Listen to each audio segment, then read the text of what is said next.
Hello guys, my name is Sachin Kumar. I am the teacher for biology from BBG group.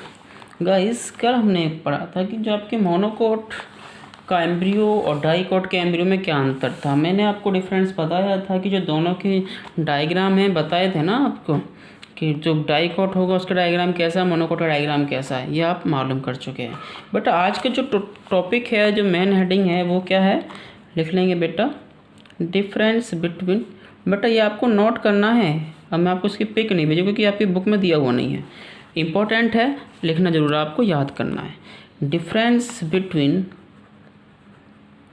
Embryo sac and endosperm. Embryo sac और endosperm में क्या difference है ये हम आज पढ़ेंगे। अल्ट्रा इंपॉर्टेंट है बेटा, इवन बोर्ड एग्जाम में बहुत बार आता है और आपके स्कूल में तो बेटा पूछा ही जाएगा। तो सबसे पहले आपको क्या करना है बेटा, बीच में एक लाइन खींच लिए 8-9 लाइन के लिए ऐसे करके, और लेफ्ट हैंड में लिख लेंगे आप एम्ब्रियोसेक और राइट हैंड में लिखेंगे बेटा एंडोस्पर्म। ठीक है। नंबर 1 पहला डिफरेंस क्या है कि embryo sac is haploid. Embryo sac is haploid. कैसा स्ट्रक्चर होता है बेटा, ये हैप्लॉइड होता है।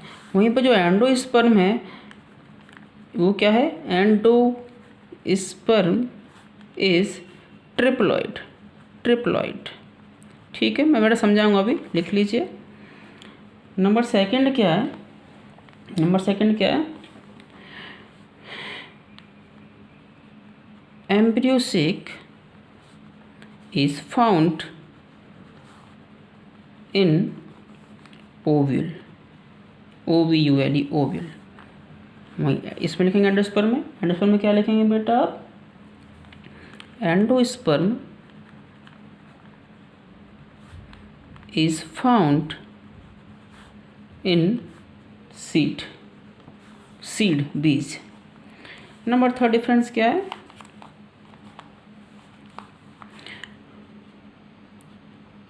एम्ब्रियोसेक फॉर्म्ड बनती है बिफोर फर्टिलाइजेशन। वहीं पे मैं बात करूं बेटा एंडोस्पर्म की, तो आप क्या लिखेंगे, एंडोस्पर्म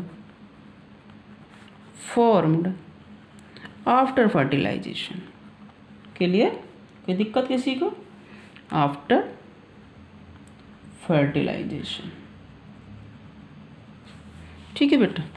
नेक्स्ट डिफरेंस क्या है इसमें, एम्ब्रियोसेक में आप क्या लिखेंगे, embryo sac contains reserved food material,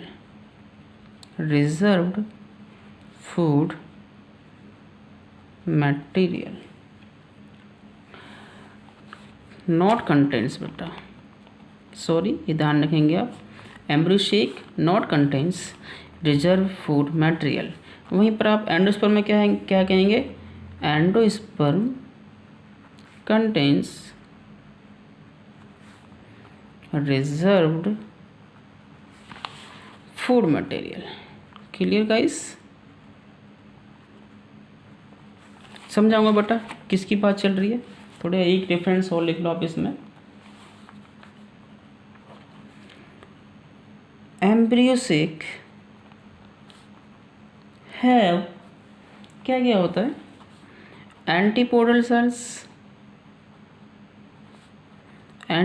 sales खामा egg apparatus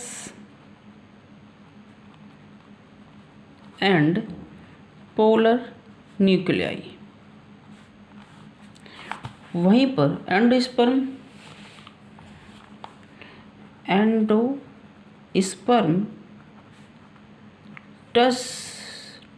does not have any specific cells। Last लिख लो बेटा छोटा सा, embryo sac developed from active megaspore, megaspore. Okay, endosperm में क्या लिखेंगे बेटा लास्ट?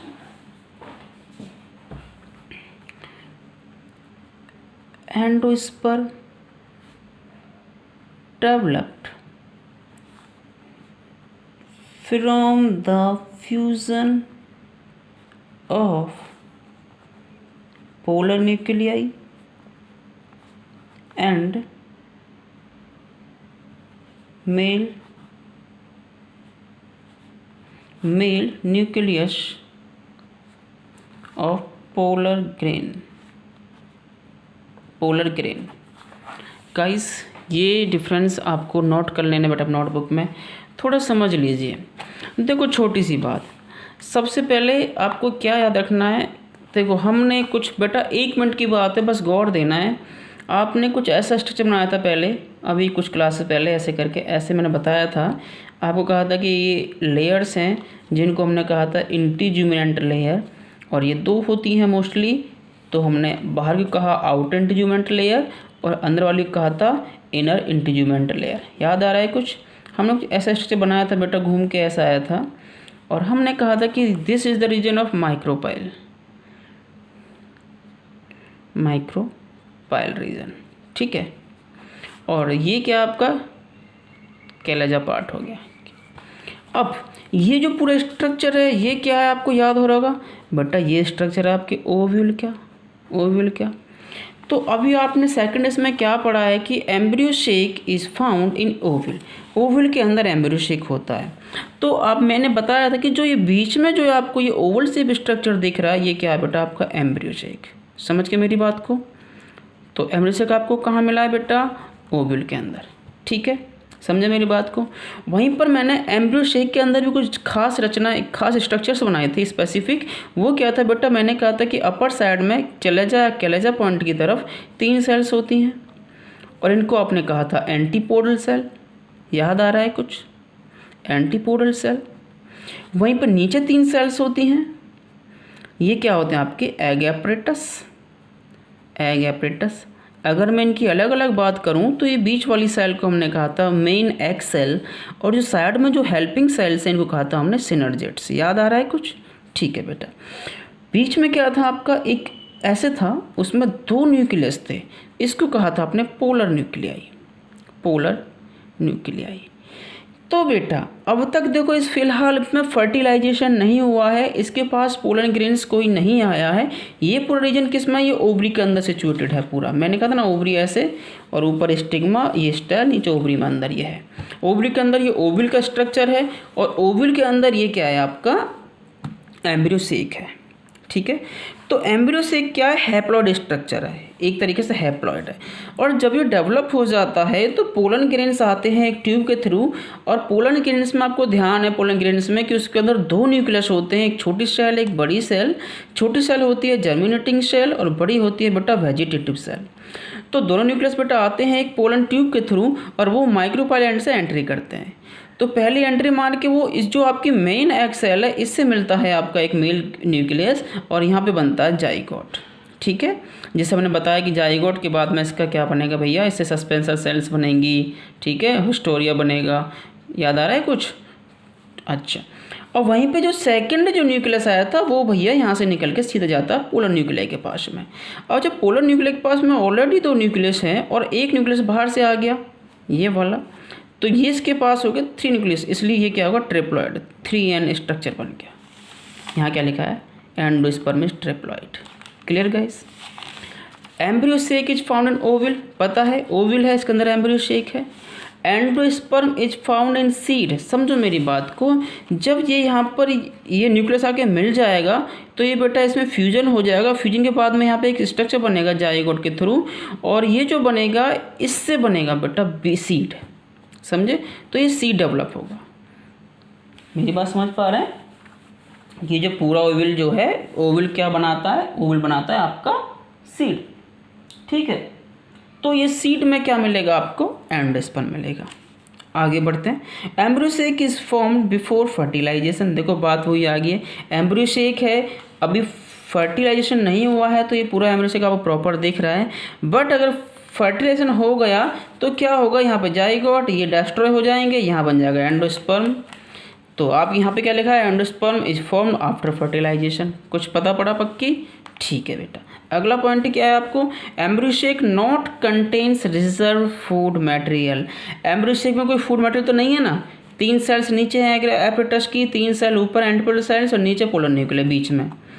बट अगर मैं एंडोस्पर्म की बात करूँ, एंडोस्पर्म क्या काम करता है कि जो आपकी डेवलप होती हुई सेल होती है इसको नरिशमेंट देना इसका एम्ब्रियो एंडोस्पर्म का काम होता है।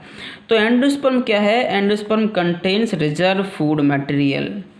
मैंने बताया आपको कि जो कोई अगला क्वेश्चन अगला पॉइंट आपको क्लियर हो जाएगा कि एम्ब्रियो सेक के अंदर एंटीबॉडी सेल्स होती हैं, एग्राफ्टेस होता है, प्रोन्यूक्लियाई होते हैं। लेकिन एंडोस्पर्म के अंदर जब फर्टिलाइजेशन हो जाएगा तो इसके अंदर बेटा कोई खास कोशिकाएं नहीं बचेंगी। सारी कोशिकाएं, सारी सेल्स जो हैं लगभग यूनिफॉर्म हो रहती हैं, जैसी होती हैं। बट इन सेल्स का मेन काम क्या होता है कि जो डेवलप होता हुआ जाइगोट है नीचे, जो एक सेल से जाइगोट बना है, तो उसको नरिशमेंट देना, उसको पूरा न्यूट्रिशन देना इस एंडोस्पर्म का काम है। ठीक है। अच्छा, embryo sac develop from active megaspore. देखो ये पूरा फीमेल पार्ट है कि नहीं है, तो किससे डेवलप होगा, मेगास्पोर से। मैंने कहा था कि फीमेल जो होती है मेगा होती है और मेल जो होता है बेटा माइक्रो होता है, छोटा होता है।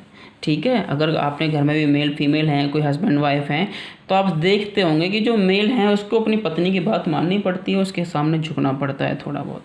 तो आप मेल को अपनी पत्नी के सामने छोटा मान के चलिए। ये मैं बेटा याद करने के लिए बता रहा हूँ आपको। तो ये फीमेल पार्ट है, तो this is form from the megaspore. Mega माने बड़ा। वही मैं बात करूँ तो माइक्रोस्पोर वो पोलन वाली बात है, मेल पार्ट की बात है। अच्छा, इधर पढ़ें एंडोस्पर्म में, तो endosperm develop from the fusion of polar nuclei and mail nucleus of polar grain. समझ के, ये इससे डेवलप होता है। बात समझ पा रहे हैं? ये बेटा देख लेंगे गौर से और ये डिफरेंस लिख लेंगे, ये याद कर लेंगे बेटा, इंपॉर्टेंट है, आपके बोर्ड एग्जाम में कई बार आ चुका है। Thank you.